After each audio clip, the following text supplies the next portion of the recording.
8वां अध्याय। गर्भ में परीक्षित की रक्षा, कुंती के द्वारा भगवान की स्तुति और युधिष्ठिर का शोक। सूत जी कहते हैं, इसके बाद पांडव श्री कृष्ण के साथ जलांजलि के इच्छुक मरे हुए स्वजनों का तर्पण करने के लिए स्त्रियों को आगे करके गंगा तट पर गए। वहां उन सब ने मृत बंधुओं को जलदान दिया और उनके गुणों का स्मरण करके बहुत विलाप किया। तदनंतर भगवान के चरण कमलों की धूल से पवित्र गंगा जल में पुनः स्नान किया। वहां अपने भाइयों के साथ कुरुपति महाराज युधिष्ठिर, धृतराष्ट्र, पुत्र शोक से व्याकुल गांधारी, कुंती और द्रौपदी सब बैठकर मरे हुए स्वजनों के लिए शोक करने लगे। भगवान श्री कृष्ण ने धौम्यादि मुनियों के साथ उनको सांत्वना दी और समझाया कि संसार के सभी प्राणी काल के अधीन हैं, मौत से किसी को कोई बचा नहीं सकता। इस प्रकार भगवान श्री कृष्ण ने अजात शत्रु महाराज युधिष्ठिर को उनका वह राज्य जो धूर्तों ने छल से छीन लिया था वापस दिलाया तथा द्रौपदी के केशों का स्पर्श करने से जिनकी आयु क्षीण हो गई थी उन दुष्ट राजाओं का वध कराया। साथ ही युधिष्ठिर के द्वारा उत्तम सामग्रियों से तथा पुरोहितों से 3 अश्वमेध यज्ञ कराए। इस प्रकार युधिष्ठिर के पवित्र यश को 100 यज्ञ करने वाले इंद्र के यश की तरह सब ओर फैला दिया। इसके बाद भगवान श्री कृष्ण ने वहां से जाने का विचार किया। उन्होंने इसके लिए पांडवों से विदा ली और व्यास आदि ब्राह्मणों का सत्कार किया। उन लोगों ने भी भगवान का बड़ा ही सम्मान किया। तदनंतर सात्यकी और उद्धव के साथ द्वारका जाने के लिए वे रथ पर सवार हुए। उसी समय उन्होंने देखा कि उत्तरा भय से विह्वल होकर सामने से दौड़ी चली आ रही है। उत्तरा ने कहा, देवाधिदेव जगदीश्वर, आप महायोगी हैं, आप मेरी रक्षा कीजिए, रक्षा कीजिए। आपके अतिरिक्त इस लोक में मुझे अभय देने वाला और कोई नहीं है, क्योंकि यहां सभी परस्पर एक दूसरे की मृत्यु के निमित्त बन रहे हैं।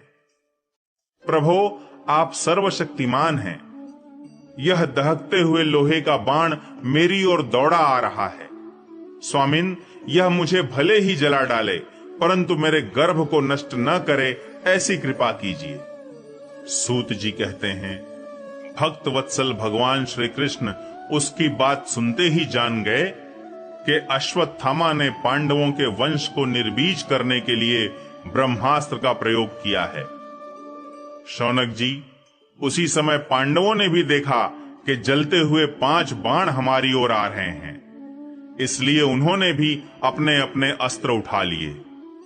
सर्वशक्तिमान भगवान श्री कृष्ण ने अपने अनन्य प्रेमियों पर, शरणागत भक्तों पर बहुत बड़ी विपत्ति आई जानकर अपने निज अस्त्र सुदर्शन चक्र से उन निज जनों की रक्षा की। योगेश्वर श्री कृष्ण समस्त प्राणियों के हृदय में विराजमान आत्मा हैं। उन्होंने उत्तरा के गर्भ को पांडवों की वंश परंपरा चलाने के लिए अपनी माया के कवच से ढक दिया। शौनक जी, यद्यपि ब्रह्मास्त्र अमोघ है और उसके निवारण का कोई उपाय भी नहीं है, फिर भी भगवान श्री कृष्ण के तेज के सामने आकर वह शांत हो गया। यह कोई आश्चर्य की बात नहीं समझनी चाहिए, क्योंकि भगवान तो सर्वाश्चर्यमय हैं। वे ही अपनी निज शक्ति माया से स्वयं अजन्मा होकर भी इस संसार की सृष्टि, रक्षा और संहार करते हैं। जब भगवान श्री कृष्ण जाने लगे, तब ब्रह्मास्त्र की ज्वाला से मुक्त अपने पुत्रों के और द्रौपदी के साथ सती कुंती ने भगवान श्री कृष्ण की इस प्रकार स्तुति की। कुंती ने कहा, आप समस्त जीवों के बाहर और भीतर एक रस स्थित हैं, फिर भी इंद्रियों और वृत्तियों से देखे नहीं जाते, क्योंकि आप प्रकृति से परे आदि पुरुष परमेश्वर हैं। मैं आपको नमस्कार करती हूं।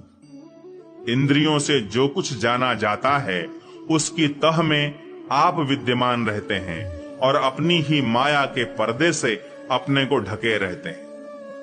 मैं अबोध नारी आप अविनाशी पुरुषोत्तम को भला कैसे जान सकती हूं? जैसे मूढ़ लोग दूसरा भेष धारण किए हुए नट को प्रत्यक्ष देखकर भी नहीं पहचान सकते, वैसे ही आप दिखते हुए भी नहीं दिखते। आप शुद्ध हृदय वाले विचारशील जीवन मुक्त परमहंसों के हृदय में अपनी प्रेममयी भक्ति का सृजन करने के लिए अवतीर्ण हुए हैं। फिर हम अल्प बुद्धि स्त्रियां आपको कैसे पहचान सकती हैं?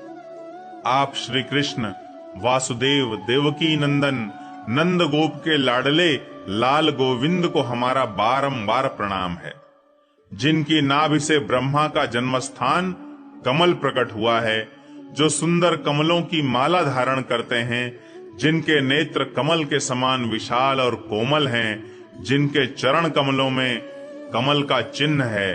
श्री कृष्ण, ऐसे आपको मेरा बार बार नमस्कार है। ऋषिकेश, जैसे आपने दुष्ट कंस के द्वारा कैद की हुई और चिरकाल से शोकग्रस्त देवकी की रक्षा की थी, वैसे ही पुत्रों के साथ मेरी भी आपने बार बार विपत्तियों से रक्षा की है। आप ही हमारे स्वामी हैं, आप सर्वशक्तिमान हैं। श्री कृष्ण, कहां तक गिनाऊं? विष से, लाक्षागृह की भयानक आग से, हिडिंबा आदि राक्षसों की दृष्टि से, दुष्टों की द्यूत सभा से, वनवास की विपत्तियों से और अनेक बार के युद्धों में अनेक महारथियों के शस्त्रास्त्रों से और अभी अभी इस अश्वत्थामा के ब्रह्मास्त्र से भी आपने ही हमारी रक्षा की है। जगत गुरु, हमारे जीवन में सर्वदा पद पद पर विपत्तियां आती रहें, क्योंकि विपत्तियों में ही निश्चित रूप से आपके दर्शन हुआ करते हैं और आपके दर्शन हो जाने पर फिर जन्म मृत्यु के चक्कर में नहीं आना पड़ता। ऊंचे कुल में जन्म, ऐश्वर्य, विद्या और संपत्ति के कारण जिसका घमंड बढ़ रहा है, वह मनुष्य तो आपका नाम भी नहीं ले सकता, क्योंकि आप तो उन लोगों को दर्शन देते हैं जो अकिंचन हैं। आप निर्धनों के परम धन हैं। माया का प्रपंच आपका स्पर्श भी नहीं कर सकता। आप अपने आप में ही विहार करने वाले परम शांति स्वरूप हैं। आप ही कैवल्य मोक्ष के अधिपति हैं। आपको मैं बार बार नमस्कार करती हूं। मैं आपको अनादि, अनंत, सर्वव्यापक, सबके नियंता, काल रूप परमेश्वर समझती हूं। संसार के समस्त पदार्थ और प्राणी आपस में टकराकर विषमता के कारण परस्पर विरुद्ध हो रहे हैं, परंतु आप सब में समान रूप से विचर रहे हैं। भगवान, आप जब मनुष्यों की सी लीला करते हैं, तब आप क्या करना चाहते हैं यह कोई नहीं जानता। आपका कभी कोई न प्रिय है और न अप्रिय। आपके संबंध में लोगों की बुद्धि ही विषम हुआ करती है। आप विश्व के आत्मा हैं, विश्व रूप हैं। न आप जन्म लेते हैं और न कर्म ही करते हैं, फिर भी पशु पक्षी, मनुष्य, ऋषि, जलचर आदि में आप जन्म लेते हैं और उन योनियों के अनुरूप दिव्य कर्म भी करते हैं। यह आपकी लीला ही तो है।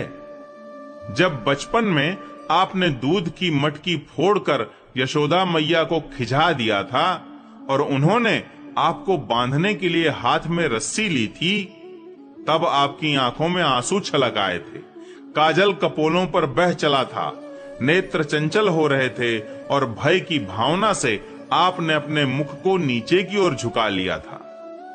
आपकी उस दशा का, लीला छवि का ध्यान करके मैं मोहित हो जाती हूं। भला जिससे भय भी भय मानता है, उसकी यह दशा। आपने अजन्मा होकर भी जन्म क्यों लिया है, इसका कारण बतलाते हुए कोई कोई महापुरुष यूं कहते हैं कि जैसे मलयाचल की कीर्ति का विस्तार करने के लिए उसमें चंदन प्रकट होता है, वैसे ही अपने प्रिय भक्त पुण्य श्लोक राजा यदु की कीर्ति का विस्तार करने के लिए ही आपने उनके वंश में अवतार ग्रहण किया है। दूसरे लोग यूं कहते हैं कि वसुदेव और देवकी ने पूर्व जन्म में सुतपा और प्रश्न के रूप में आपसे यही वरदान प्राप्त किया था, इसीलिए आप अजन्मा होते हुए भी जगत के कल्याण और दैत्यों के नाश के लिए उनके पुत्र बने हैं। कुछ और लोग यूं कहते हैं कि यह पृथ्वी दैत्यों के अत्यंत भार से समुद्र में डूबते हुए जहाज की तरह डगमगा रही थी, पीड़ित हो रही थी। तब ब्रह्मा की प्रार्थना से उसका भार उतारने के लिए ही आप प्रकट हुए। कोई महापुरुष यूं कहते हैं कि जो लोग इस संसार में अज्ञान, कामना और कर्मों के बंधन में जकड़े हुए पीड़ित हो रहे हैं, उन लोगों के लिए श्रवण और स्मरण करने योग्य लीला करने के विचार से ही आपने अवतार ग्रहण किया है। भक्त जन बार बार आपके चरित्र का श्रवण, गान, कीर्तन एवं स्मरण करके आनंदित होते रहते हैं।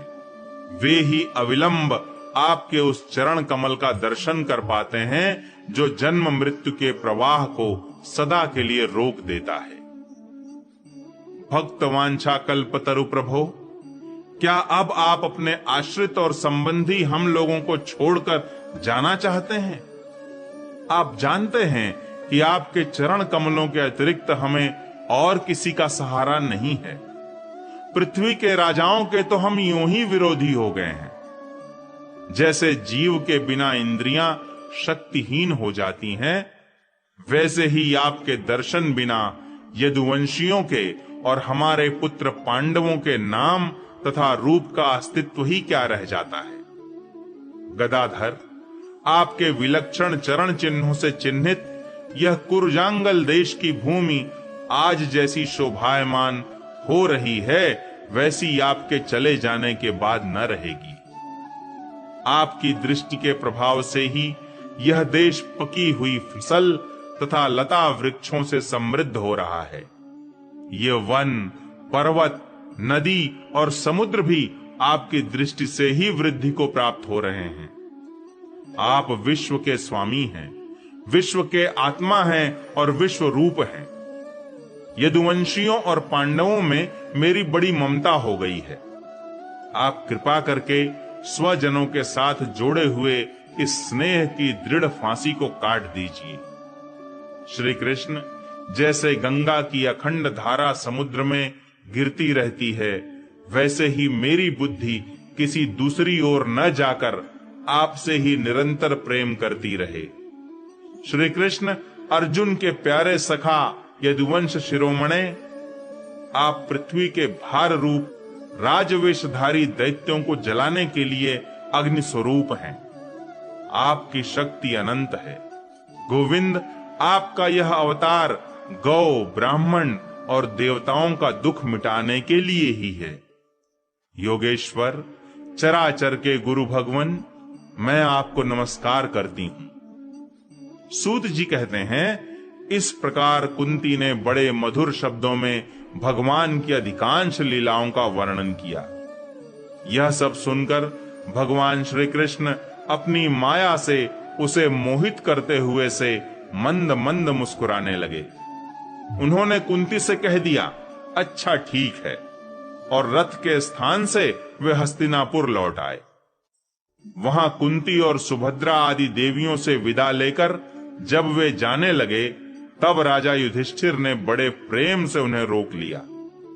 राजा युधिष्ठिर को अपने भाई बंधुओं के मारे जाने का बड़ा शोक हो रहा था। भगवान की लीला का मर्म जानने वाले व्यास आदि महर्षियों ने और स्वयं अद्भुत चरित्र करने वाले भगवान श्री कृष्ण ने भी अनेकों इतिहास कहकर उन्हें समझाने की बहुत चेष्टा की, परंतु उन्हें सांत्वना न मिली, उनका शोक न मिटा। शौनकादि ऋषियों, धर्मपुत्र राजा युधिष्ठिर को अपने स्वजनों के वध से बड़ी चिंता हुई।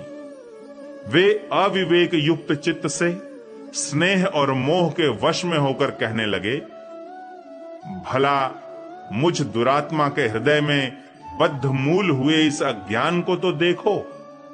मैंने सियार कुत्तों के आहार इस अनात्मा शरीर के लिए अनेक अक्षौहिणी सेना का नाश कर डाला। मैंने बालक, ब्राह्मण, संबंधी, मित्र, चाचा, ताऊ, भाई बंधु और गुरुजनों से द्रोह किया है। करोड़ों वर्षों में भी नरक से मेरा छुटकारा नहीं हो सकता। यद्यपि शास्त्र का वचन है कि राजा यदि प्रजा का पालन करने के लिए धर्म युद्ध में शत्रुओं को मारे तो उसे पाप नहीं लगता, फिर भी इससे मुझे संतोष नहीं होता। स्त्रियों के पति और भाई बंधुओं को मारने से उनका मेरे द्वारा यहां जो अपराध हुआ है, उसका मैं गृहस्थोचित यज्ञ यागादिकों के द्वारा मार्जन करने में समर्थ नहीं हूं। जैसे कीचड़ से गंदला जल स्वच्छ नहीं किया जा सकता, मदिरा से मदिरा की अपवित्रता नहीं मिटाई जा सकती, वैसे ही बहुत से हिंसा बहुल यज्ञों के द्वारा एक भी प्राणी की हत्या का प्रायश्चित्त नहीं किया जा सकता।